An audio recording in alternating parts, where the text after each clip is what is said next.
this moment. Mr. President, in your most recent powerful State of the Union, you encouraged the American people to stay optimistic, hopeful, and forward-looking. Well, this is a vision that Canadians share too. So let's keep working hard, and together, let's continue to build a better future for our people. Welcome to Canada, my friend. Ladies and gentlemen, the President of the United States of America, Joe Biden.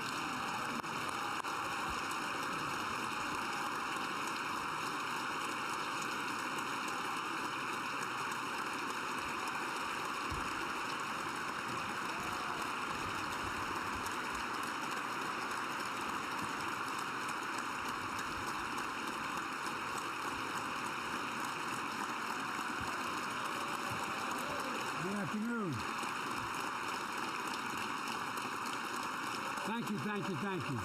Thank you.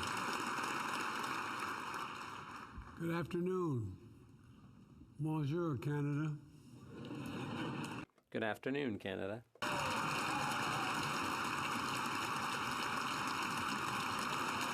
I must tell you,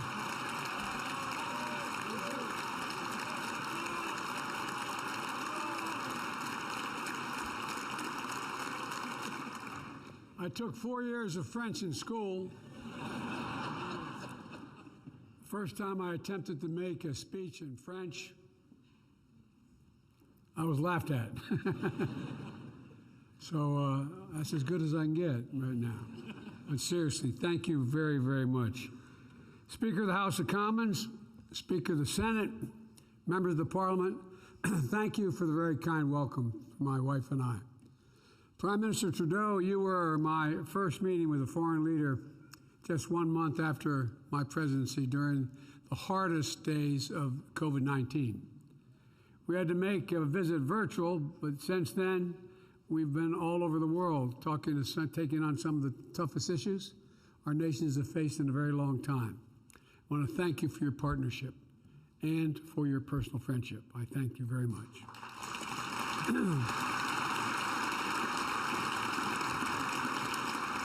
Jill and I are grateful for the hospitality that you and Sophie have shown us.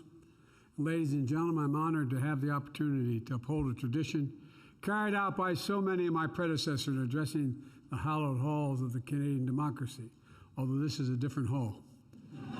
You've done a hell of a job here. This is really beautiful. It's really very beautiful. This is a custom that speaks to the closeness of our relationship. Americans and Canadians are two people, two countries, in my view, sharing one heart. It's a personal connection. No two nations on earth are bound by such close ties, friendship, family, commerce, and culture. Our labor unions cross borders. So do our sports leagues. Baseball, basketball, hockey. Listen to this, hockey. I have to say, I like your teams except the Leafs. I'll tell you why.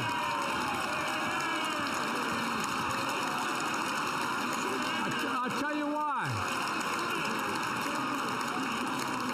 I'll tell you why. They beat the Flyers back in January. That's why. And if I didn't see that, I married a Philly girl. If I didn't say that, I'd be sleeping alone, fellas. I like you, but not that much.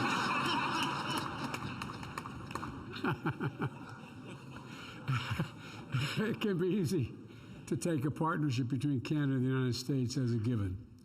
But when you stop and think about it, it's really a wonder. 5,552-mile-long border, more than 8,800 kilometers, defined by peaceful commerce, trading relationships that measure more than $2.5 billion a day.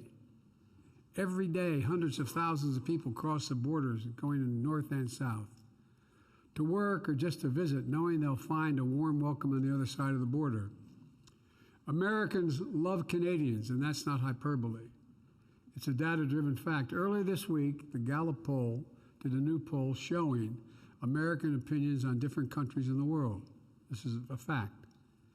Canada ranked at the very top, 88% favorable rating among Americans.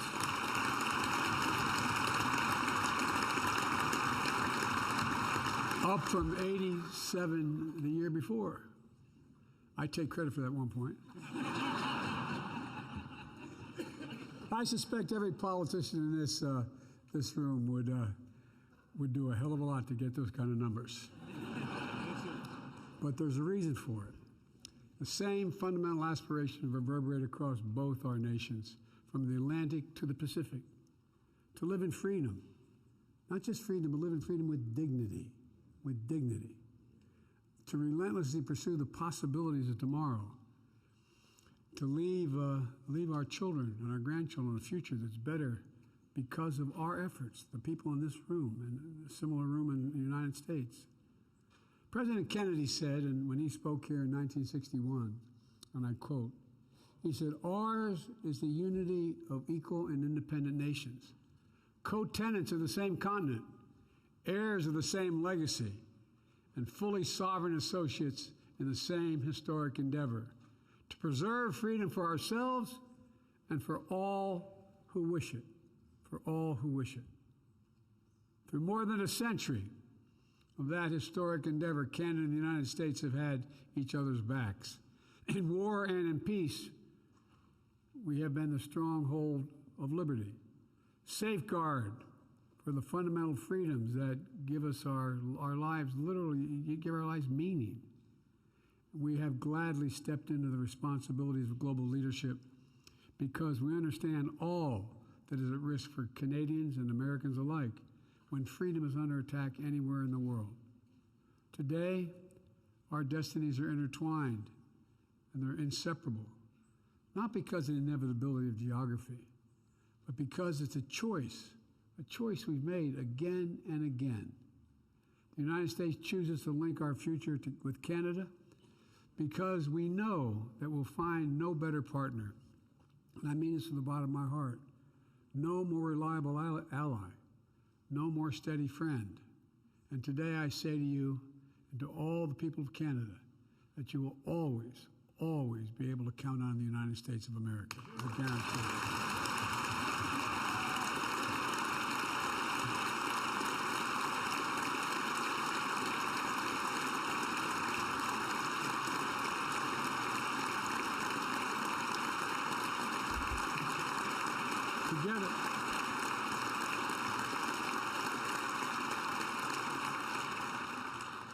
Together, we have built a partnership that is an incredible advantage to both our nations. That doesn't mean we never disagree, as any two countries will do from time to time. But when we disagree, we solve our differences in friendship and in goodwill, because we both understand our interests are fundamentally aligned. As we stand at this inflection point in history, I had a professor who once explained an inflection point as you're going down the highway at 60 miles an hour and you rapidly turn in one direction 5 degrees, you never get back on the same path again. But you're on a different course, where the decisions we make in the coming years will determine the course of our world for decades to come. It happens every 5 or 6 generations, but we're at that point. Nothing gives me greater confidence in the future than knowing Canada and the United States stand together still. Today, I'd like to speak a little bit about the future, if I may.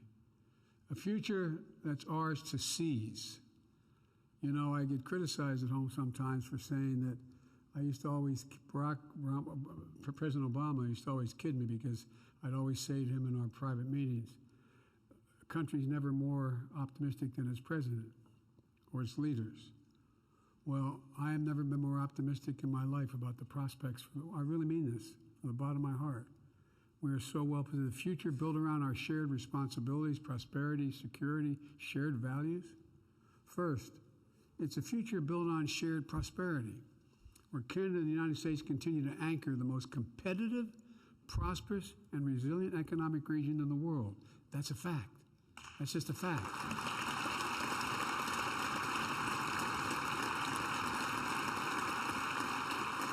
where our supply chains are secure and reliable from end to end, because we're creating the value at every step right here in North America. We're mining critical minerals, to manufacturing, packaging the most advanced semiconductors in the world, to producing electric vehicles and clean energy technology together. A future where we understand that economic success is not in conflict with the rights and dignity of workers or meeting our responsibilities addressing the climate crisis, but rather those things depend on us doing that. Depend on us doing that. Factually. Since becoming president, I've been laser focused on rebuilding the U.S. economy from the bottom up and the middle out. Not a whole lot trickled down from the top down on my dad's kitchen table. And by the way, when the middle class does well, the wealthy do very well. No one gets hurt.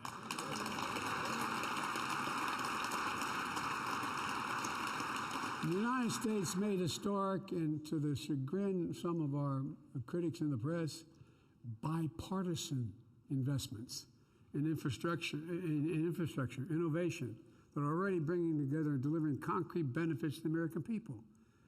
And we, as we implement these legislative achievements, there are enormous opportunities for Canada and the United States to work even closer together, to create good-paying jobs in both our countries.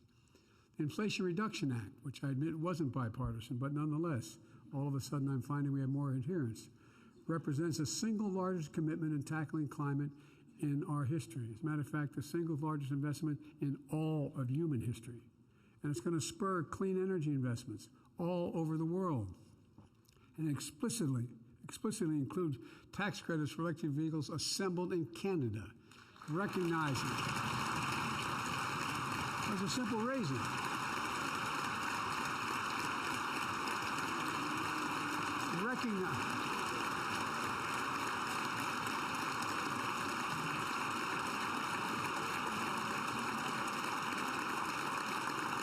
Recognizing how interconnected our auto industries are and our workers are. I am the most pro-union president America's ever had. No. And I speak to a hell of a lot of Canadian union members.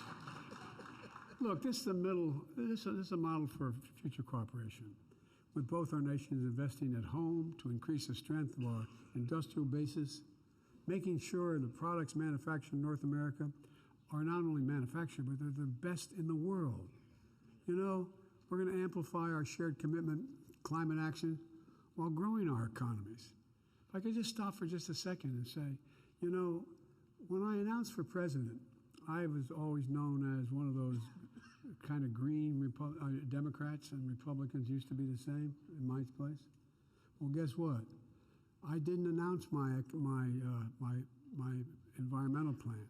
And I was getting beat up. Why is Biden all of a sudden changing? Well, the reason is I brought all the unions together. I brought them into the White House, not a joke, because they all said we're going to lose our jobs. And I pointed out, guess what?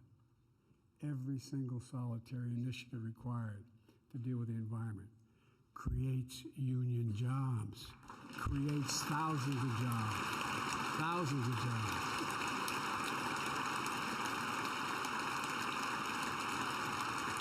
For example, I met with the IBEW and pointed out we're going to build 5,500 electric charging stations. Guess who builds them? Union workers. So look, we're coordinating the standard for new electric vehicles and charging stations, so Americans and Canadians can continue to easily cross the border without ever hitting a snag in their American or Canadian-built automobiles, zero-emission vehicles. Moreover, we're going to build batteries and technologies that go into those vehicles together. We've learned the hard way during the pandemic that when we rely on just-in-time supply chains, that circle the globe, there are significant vulnerabilities to disruptions and delays. And it drives up cost here at home, both Canada and the United States. But there's a better way. Our nations are blessed with incredible natural resources. Canada in particular has large quantities of critical minerals that are essential for our clean energy future, for the world's clean energy future. And I believe we have an incredible opportunity to work together so Canada and the United States can source and supply here in North America everything we need for reliable and resilient supply chains. Folks,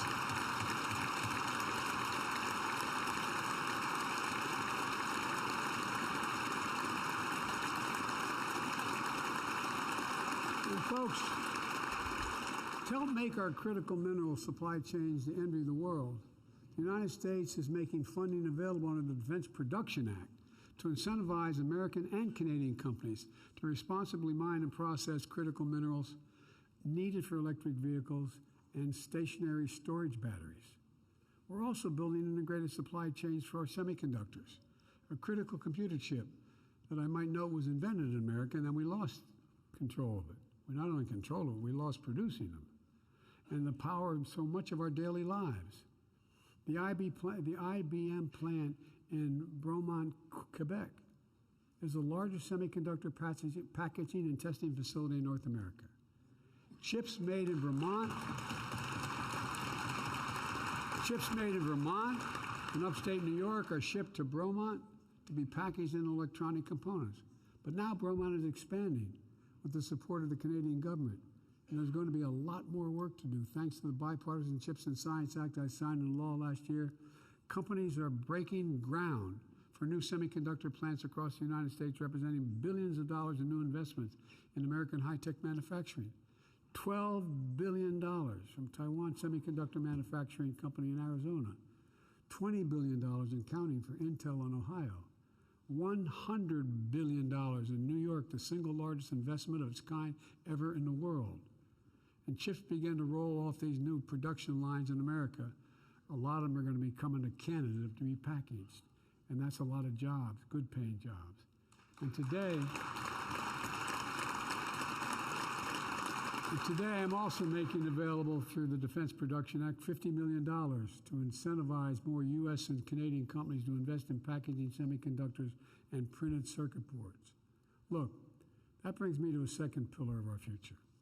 Because of our shared prosperity is deeply connected to our shared security. In the past years have proven that Canada and the United States are not insulated from the challenges that impact the rest of the world. The world needs Canada and the United States working together with our partners around the world to rally strong and effective global action. Nowhere is that more obvious than in our united response to Russia's brutal aggression against Ukraine. We've stood together to defend sovereignty, to defend democracy, to defend freedom for ourselves and all who wish it. As I told President Zelensky, when I visited with in Kyiv last month, people all over the world are with the brave people of Ukraine. And you have to ask yourself, aren't you amazed of the personal bravery they're showing? It's incredible. It's incredible. Folks, I know there's a large Ukrainian diaspora here in Canada, not just the lovely lady we were all introduced to a moment ago, who feel the same way. Canada and the United States, together with a coalition of 50 nations we've jointly worked to put together, are making sure that Ukraine can defend itself. We're supplying air defense systems, artillery systems, ammunition, armored vehicles, tanks, and so much more. Tens of billions of dollars so far. Together with our G7 partners, we're imposing significant cost on Russia as well, denying Russia critical inputs to its war machine. We're independently holding Russia accountable for the war crimes and crimes against humanity that Russia is committing and continues to commit as I speak today. And Canada and America alike have opened their arms to Ukrainian refugees. Our people know well the high price of freedom. Our peace tower, your peace tower, stands testament to the sacrifices of more than 60,000 brave Canadians who perished in World War I, forever making this nation the champion of liberty. In the words of a Canadian poet, Lieutenant Colonel John McCree, still call to us from Flanders Field, echoing their charge through the ages. And I quote it, to you from failing hands, we throw the torch, to you to hold it high. So today, let's once more affirm that we're going to keep that torch of liberty burning brightly. and support the Ukrainian people. We will not waver.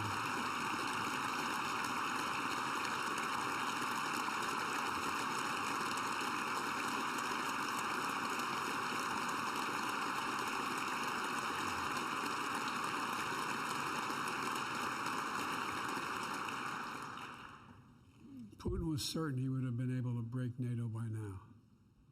He was certain of that. But guess what? His lust for land and power has failed us far. Ukrainian people love of their country is going to prevail. In the face of President Putin's aggression against Ukraine, Canada and the United States are also making clear our commitment to our NATO allies. We'll keep our alliance strong and united. We'll defend every inch of NATO territory. An attack against one is an attack against all.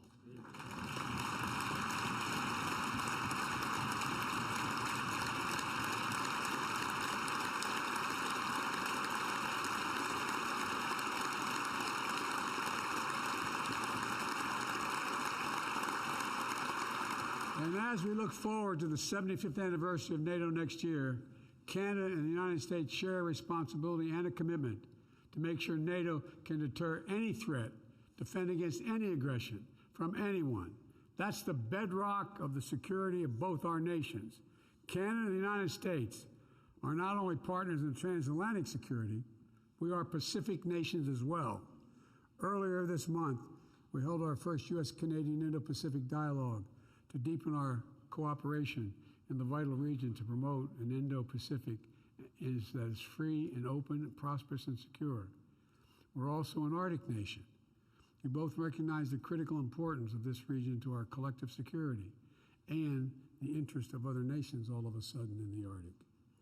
We're working in close coordination to steward and protect the northernmost reaches of our world. And we are American nations, deeply invested in ensuring that the Western Hemisphere is peaceful, prosperous, democratic, and secure. And that starts with our commitment to defending our people and our own sovereign territory. Norad is the only binational military command in the world. NORAD is the only binational military command in the world. Yet another way in which our partnership is exceptional. It is an incredible symbol of the faith we have in one another and the trust we place in each other's capabilities. Soon, NORAD will have a new next generation over-the-horizon radars to enhance our early warning capacity, upgraded undersea surveillance systems, modernized infrastructure that is necessary to host the most advanced aircraft. And I'm looking forward to continuing to work in close partnership with Canada as we deliver on these needs so that our people can continue to rest soundly, knowing NORAD is in the watch. Folks,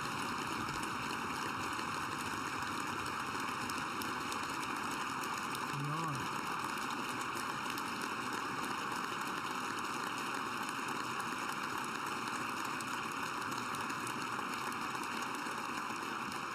We're also coordinating closely to take on the human security challenges throughout the region. We're working in partnership with the people of Haiti to try to find ways to provide security, humanitarian assistance, and to help strengthen Haiti's stability. We're tackling the scourge of synthetic drugs that are devastating Canada and American communities, particularly our young people. Fentanyl is a killer. And almost everyone knows someone who has been affected by this, lost a child or lost a friend. Canada and the United States are working closely with our partner Mexico to attack this problem at every stage, from the precursor chemicals shipped from overseas, to the powders, to the pills, to the traffickers, moving into all of our countries. And we all know synthetic opioid epidemic has its roots around the globe, not just here. So today we're announcing a commitment to build a new global coalition of like-minded countries led by Canada and the United States to tackle this crisis. This is about public health. This is about public health.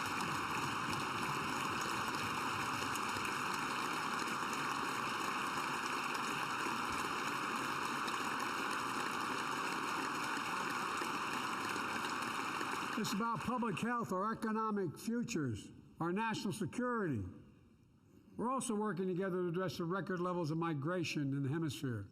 The Los Angeles Declaration on Migration and Protection, which the United States and Canada signed last June along with 19 other nations, represents an integrated new approach to the migration challenge, which is real.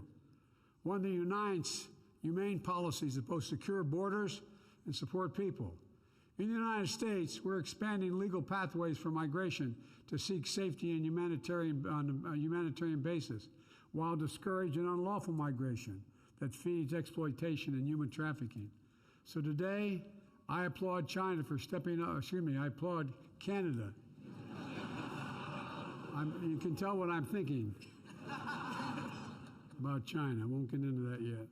I applaud Canada for stepping up with similar programs, opening new legal pathways for 1,500 migrants to come to Canada from countries in the Western Hemisphere. At the same time, the United States and Canada will work together to discourage unlawful border crossings and fully implement the updated Safe Third Country Agreement.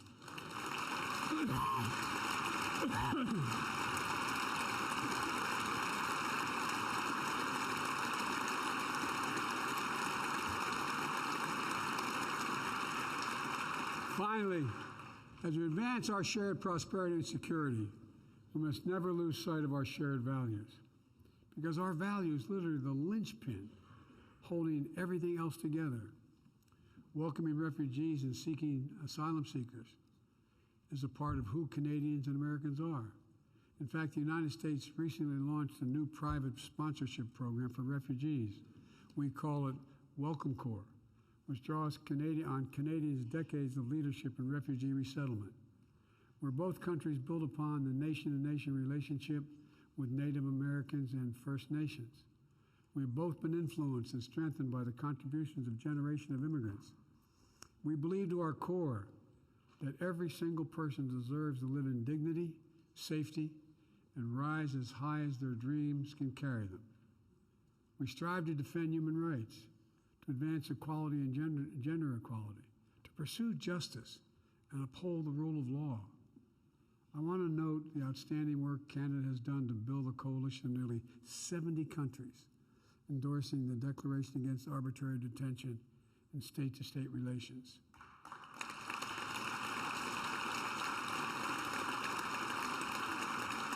It's not only a statement of values. Our citizens are not bargaining chips. They're not diplomatic leverage. They're human beings with lives and families that must be respected. And I'm very glad to see the two Michaels, Michael Starvo and Michael Covering. They're safely back to their families after more than 1,000 days, 1,000 days in detention. If my mother were here, she'd say, God bless you both. Thank you for joining us today, and thank you for having the opportunity to meet you earlier. You know, the incredible diversity that defines each of our nations is our strength. And the Prime Minister Trudeau and I know this is a belief that you and I share. We both build administrations that look like America and look like Canada. I'm very proud that both of us have cabinets that are 50% women for the first time in history.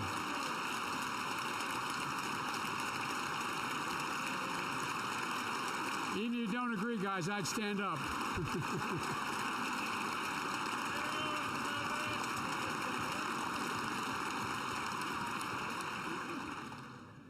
We took the lesson from you, because the bottom line is this. We make it easier for historically underrepresented, underserved communities to dream, to create, to succeed. We build a better future for all our people. So let's continue the work. Where there are no barriers, things look better. Where there are barriers to equal opportunity, we got to tear them down. Where inequity stifles potential, where we unleash the full power of our people, where injustice holds sway, let's insist on justice being done. Those are the shared values that imbue all of our efforts, our very democracy, our vitality, and our vibrancy.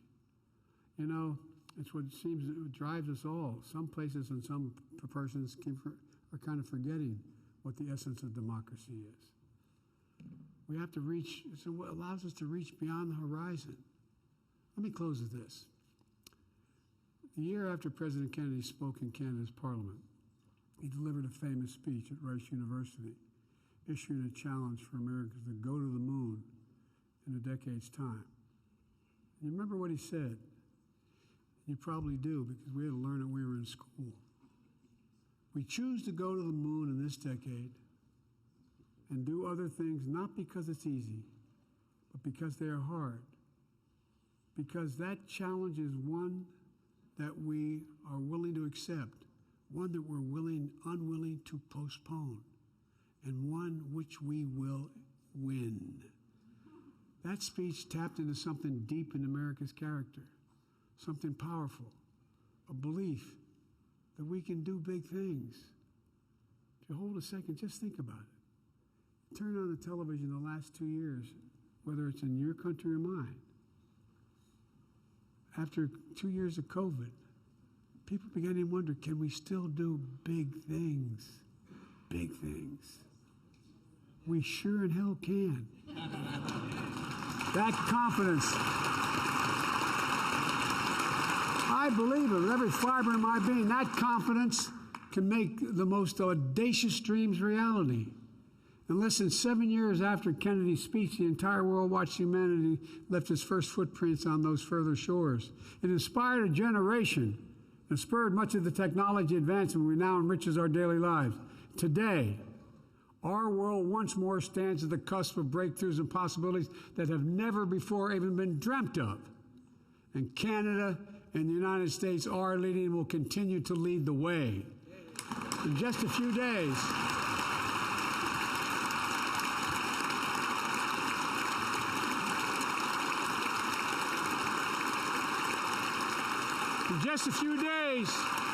NASA's going to announce an international team of astronauts who will crew the Artemis II mission, the first human voyage to the moon since Apollo mission ended more than 50 years ago.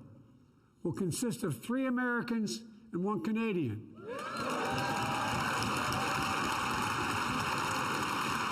We choose to return to the moon together. Together we'll return to the moon. And from there, we look forward to Mars and to the limitless possibilities that lie beyond. And here on Earth, our children who watch that flight are going to learn the names of those new pioneers. They'll be the ones who carry us into the future we hope to build. The Artemis generation. Ladies and gentlemen, we're living in an age of possibilities. Xi Jinping asked me in the Tibetan Plateau, could I define America? And I could have said the same thing if he asked about Canada. I said, yes, one word, and I mean it, one word, possibilities. Nothing is beyond our capacity. We can do anything. We have to never forget. We must never doubt our capacity. Canada and the United States can do big things. We stand together, do them together, rise together. We're going to write the future together, I promise you. God bless you all, and may God protect our troops. Thank you, thank you, thank you.